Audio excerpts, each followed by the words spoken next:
My boyfriend said I was just for fun after 5 years together, while his ex was marriage material. His cousin proposed 6 months later. Ryan and I had been together for 5 years and lived in the same apartment for 3. We split rent, had a shared bank account for bills, and his family invited me to every holiday like I was already part of the family. His mom called me her future daughter-in-law at every family dinner, and Ryan would just smile and squeeze my hand. We'd talked about marriage plenty of times, and he always said he wanted to do it right, save up for a nice ring and proposal that I deserved. I believed him because why wouldn't I after 5 years of building a life together? Everything was perfect, until his cousin Ethan came back from working overseas, and they had their big reunion night out. I was supposed to go, but got called into a work emergency last minute.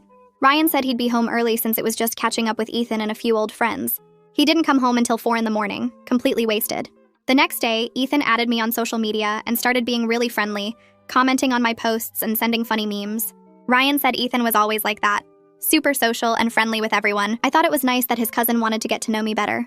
2 weeks later, we were at Ryan's friend Todd's barbecue, and I went inside to grab more drinks from the kitchen. The window was open and I could hear the guys talking on the patio.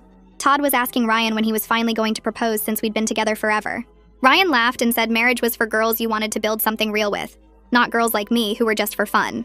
He actually said I was a good time but not wife material.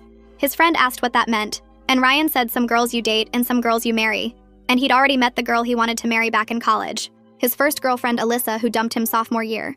He said he still checked her social media every day, and that she was the one who got away. He said I was convenient and fun, but when Alyssa was ready to settle down, he'd be there waiting. They all laughed about how I kept dropping hints about rings and wedding venues while Ryan was just running out the clock. I stood in that kitchen holding beer bottles while my whole relationship crumbled in my head. 5 years of my life with someone who saw me as a placeholder. Every I love you was a lie. Every future plan we made was just him killing time. I walked back outside and acted completely normal. Handed out the beers, sat next to Ryan like nothing happened.